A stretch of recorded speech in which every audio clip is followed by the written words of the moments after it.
Hey, Tipo here. Ready for some fun English? Let's go. Hi, everyone. Welcome back to Podcast and Chill on the Learn English podcast channel.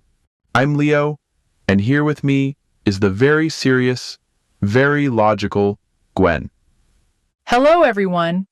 Leo, I'm curious. How are you going to try to make me laugh today?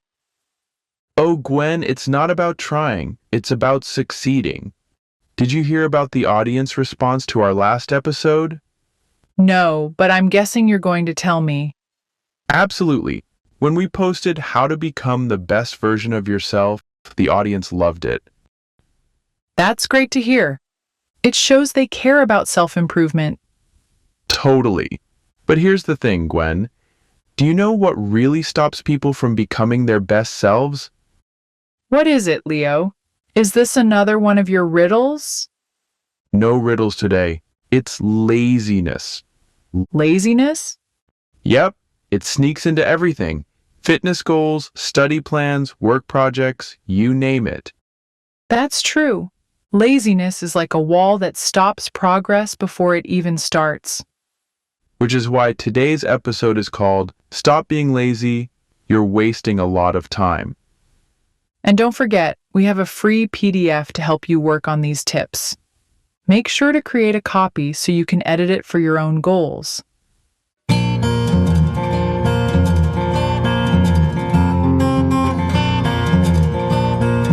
All right, Gwen, let's talk about laziness and why it's so common.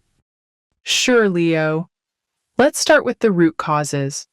A lot of people feel lazy because they don't have enough motivation.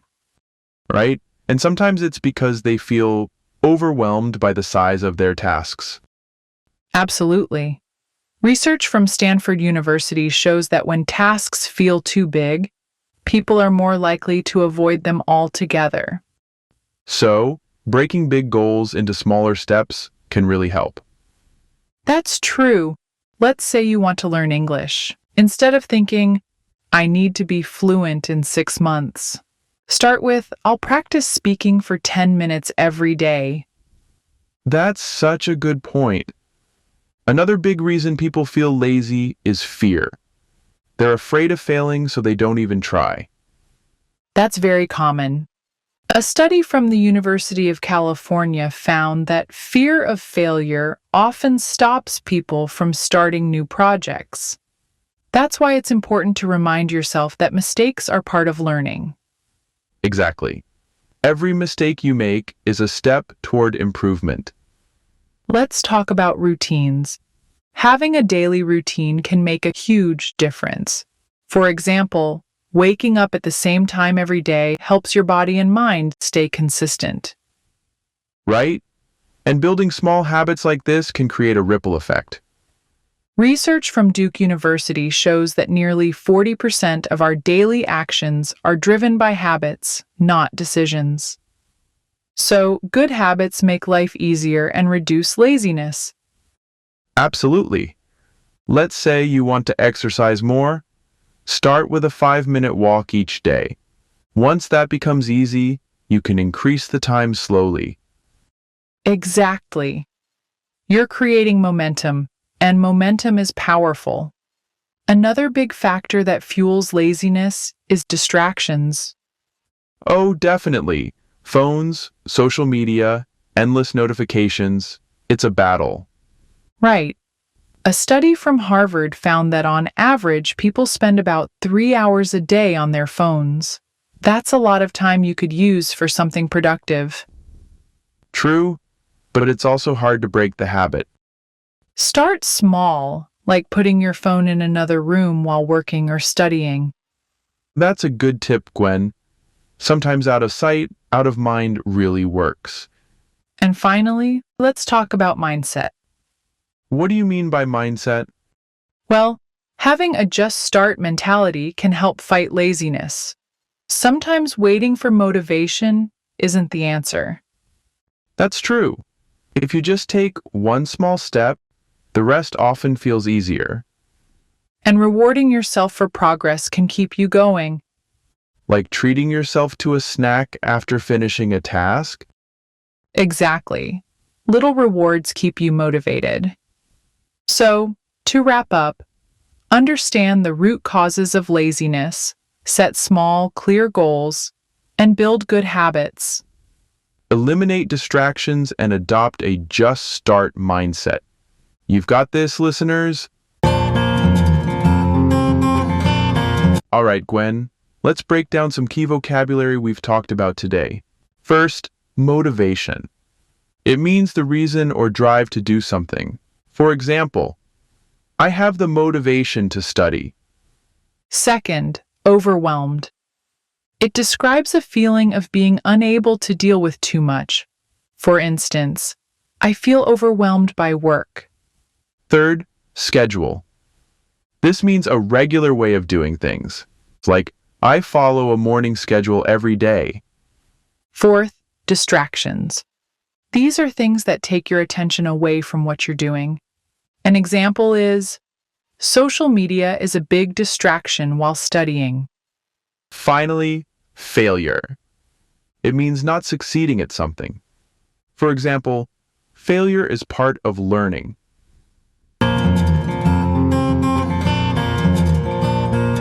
Now, let's discuss 2 questions about our topic. First question, what is one small habit you could start today to fight laziness? For me, I would say drinking more water regularly. What about you, Leo? I think for me, it would be putting my phone in another room when I need to focus. Second question, how can setting small goals help you feel less overwhelmed? I think it's because small goals feel more manageable and easier to start. Exactly. Breaking tasks into steps really makes a difference. What do you think, listeners? Share your answers in the comments below.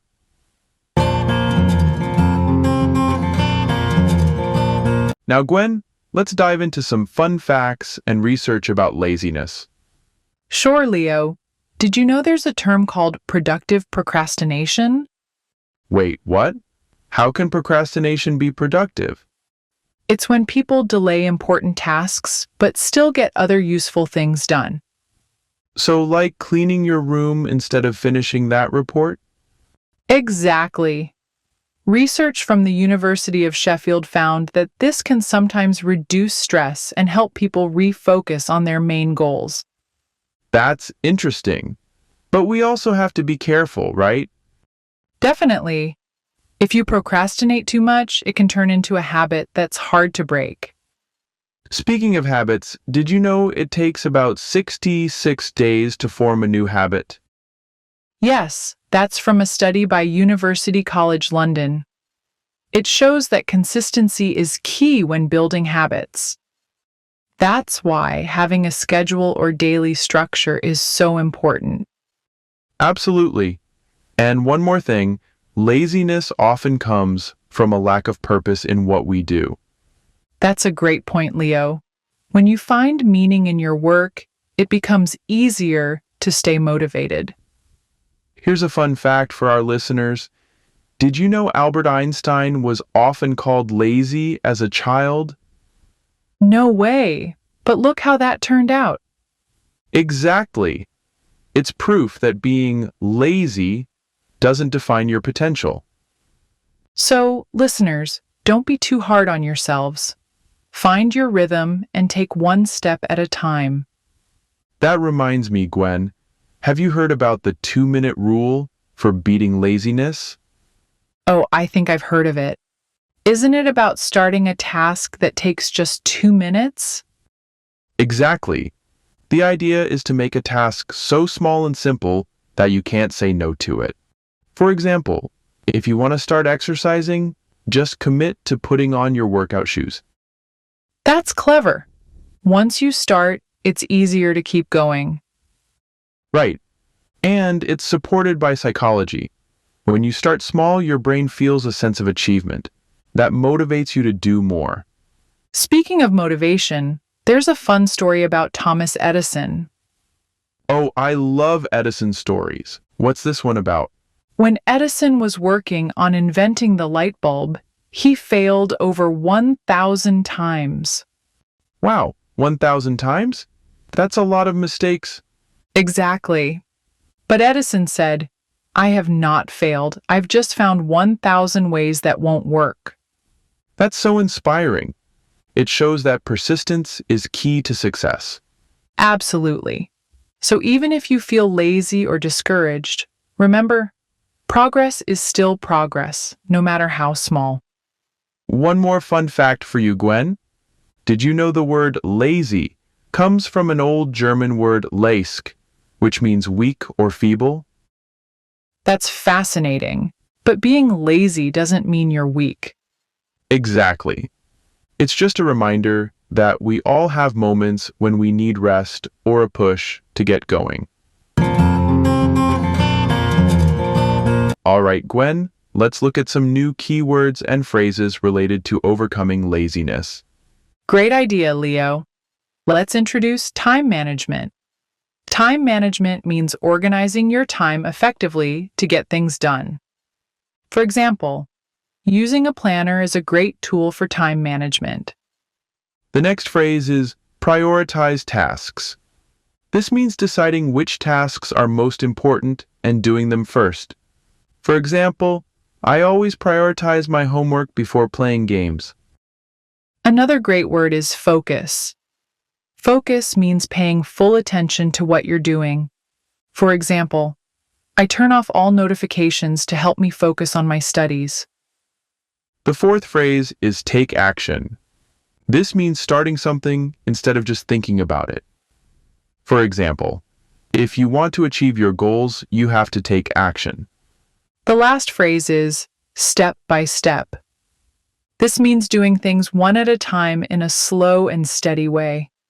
For example, I'm learning English step by step, practicing a little every day.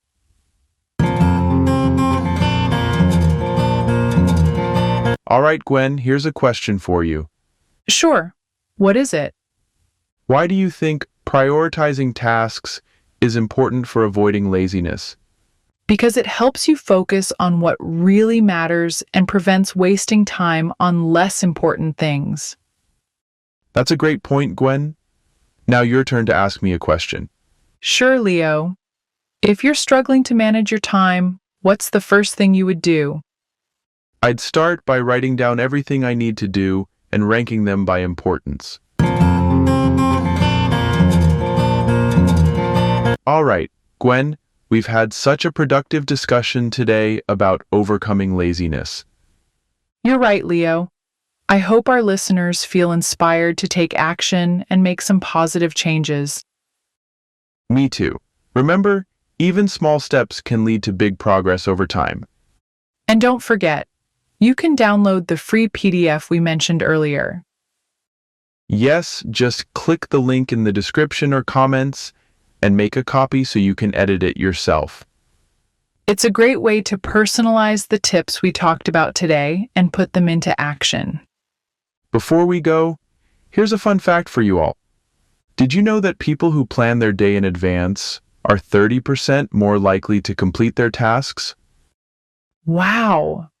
It really shows how planning and taking small steps can make a huge difference. Exactly. So, start small, plan well, and keep going. Thank you all for joining us on today's episode of Podcast and Chill. Don't forget to share your thoughts in the comments and tell us what works best for you. We'll see you in the next episode. Take care and keep making progress one step at a time.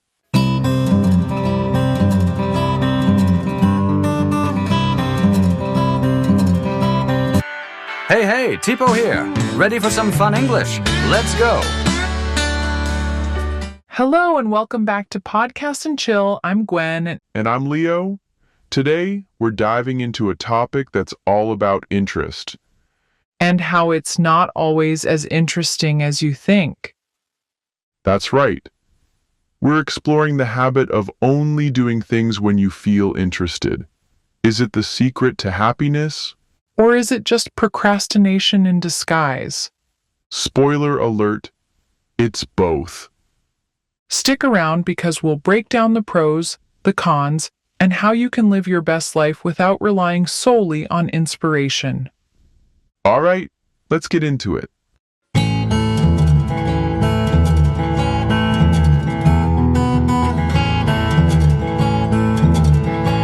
Gwen, do you agree that following your interests feels like living the dream?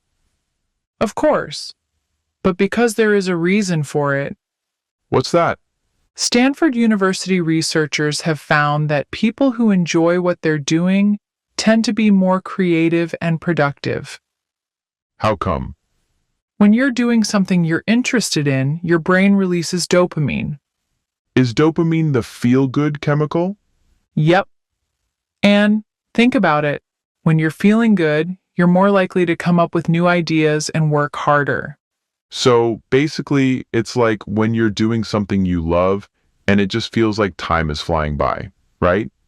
Exactly.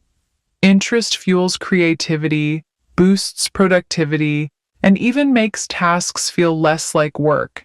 And honestly, when you're interested, you're unstoppable. But let's be real. Not everything is exciting forever. That's true. And that's where things get tricky. Here's the flip side. Waiting for interest can be a trap. A trap?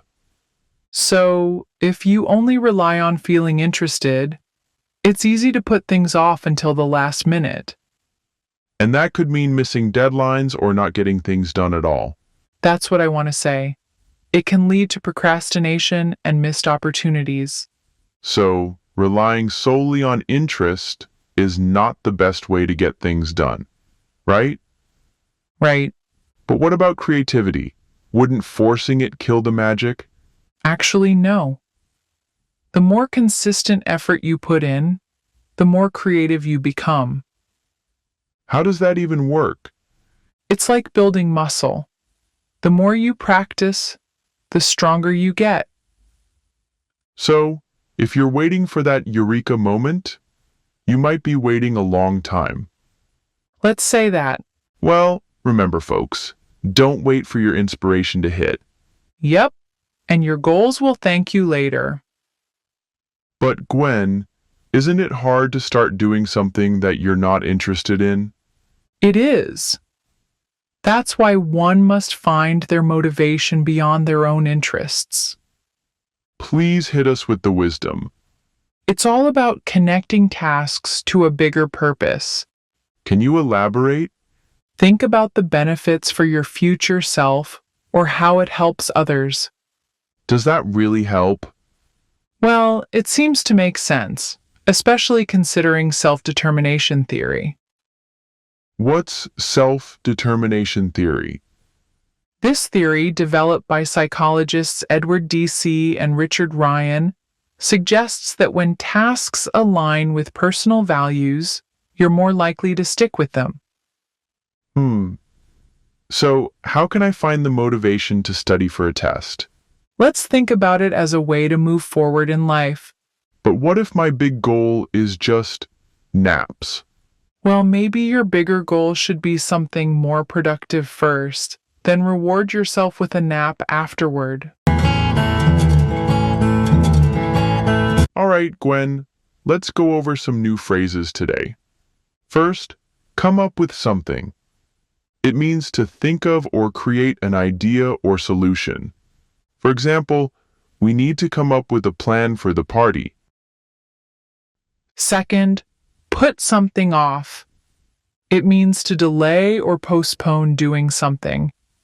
For example, I always put off doing my homework until the last minute. Third, rely on something. It means to depend on something or trust it to work. For example, I rely on my phone to keep track of my schedule. Fourth, hit someone with something. It means to surprise someone with unexpected news or information. For example, he hit me with the news that he's moving to another country. Finally, stick with something. It means to continue doing something even if it's hard. For example, I'll stick with learning English no matter what. Now let's discuss two questions about our topic. First question, what can happen if you wait for interest to do something? For me, waiting for interest can lead to procrastination, missed deadlines, and uncompleted tasks. What about you, Leo? I agree. You might keep delaying the work until it's too late and end up feeling stressed. Second question, how can you stay motivated to do something you're not interested in?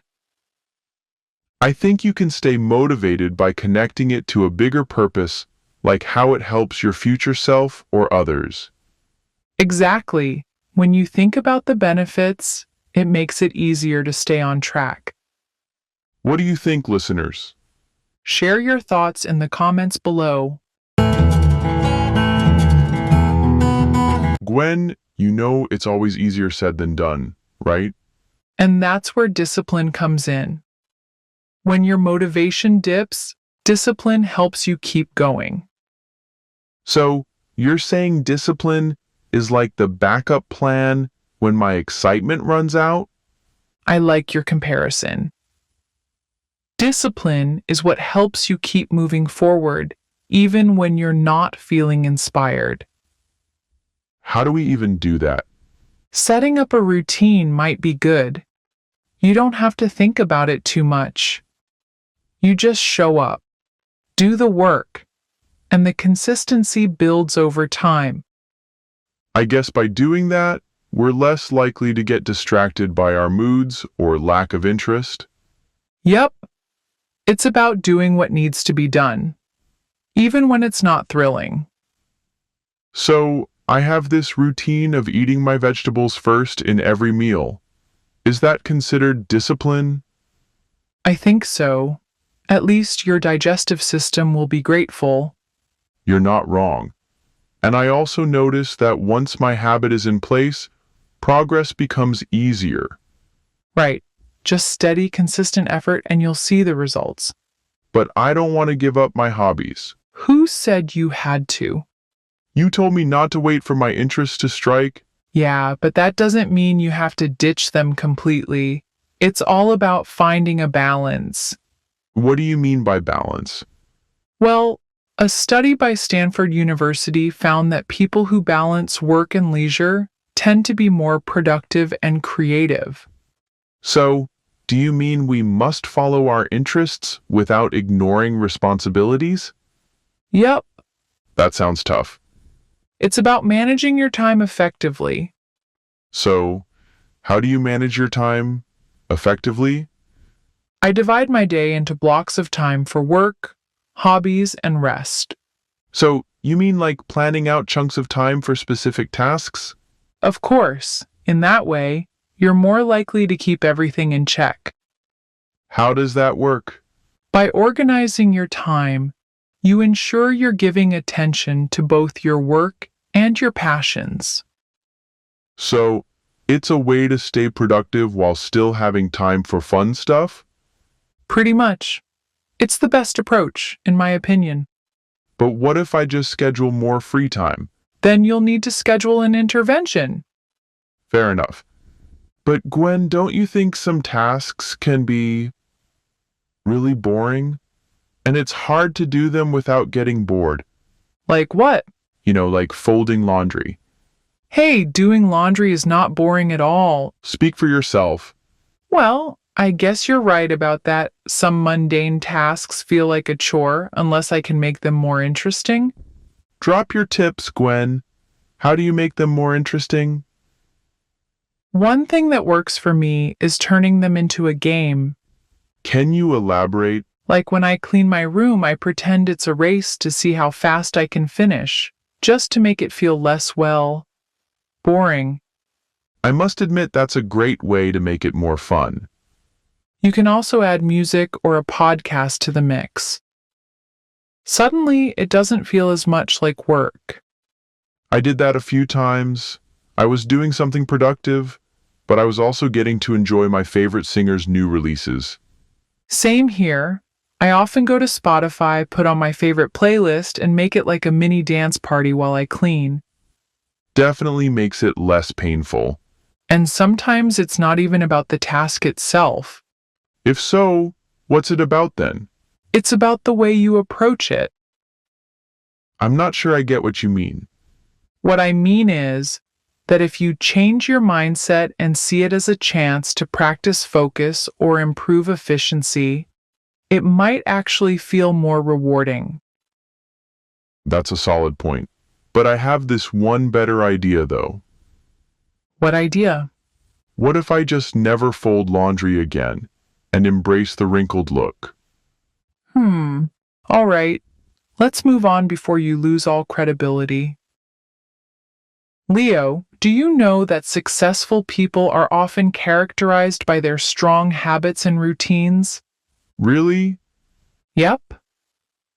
A study by Duke University found that those habits help them stay focused, productive, and motivated. So, success isn't just about passion, right?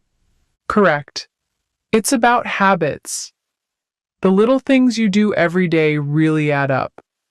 Sounds about right. Leo, keep this in mind. Success is not about having a big, dramatic moment, but rather about consistent effort. It's hard to imagine small habits can lead us to success. Well, just think about brushing your teeth. You don't think much about it, but it keeps your teeth healthy. It's the same with your goals. I guess those little things really do matter. So, if you spent 10 minutes a day learning a new skill, it wouldn't seem like much. But after a year, you would be pretty good at it. Well, I guess I'm one step closer to greatness then if I can keep brushing my teeth and learning Spanish.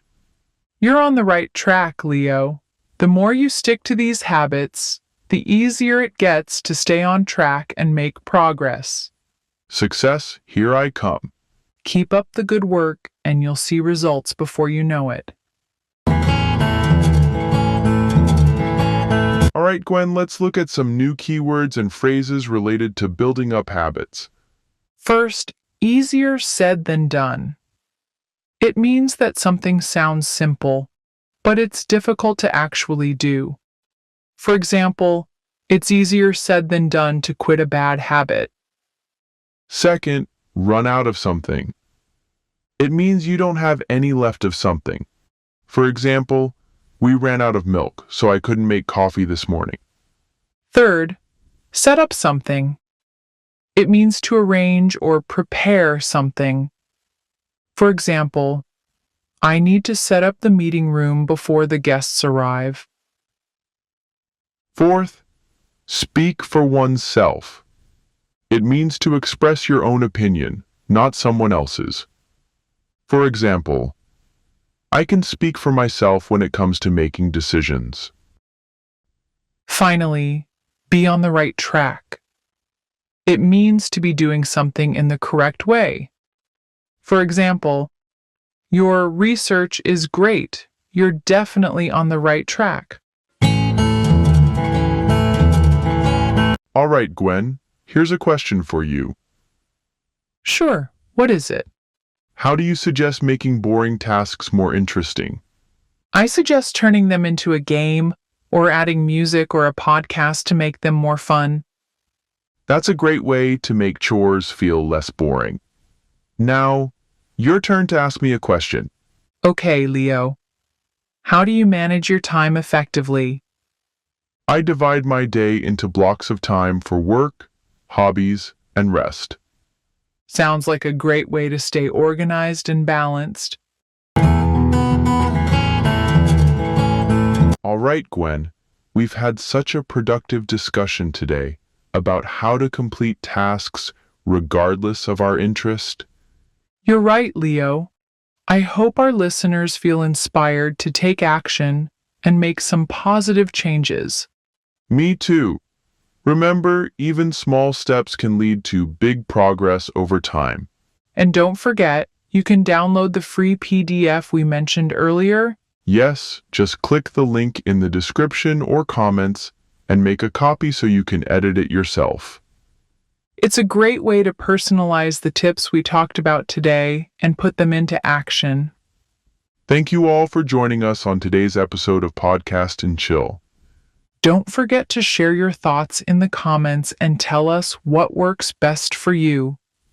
We'll see you in the next episode. Take care and keep making progress one step at a time.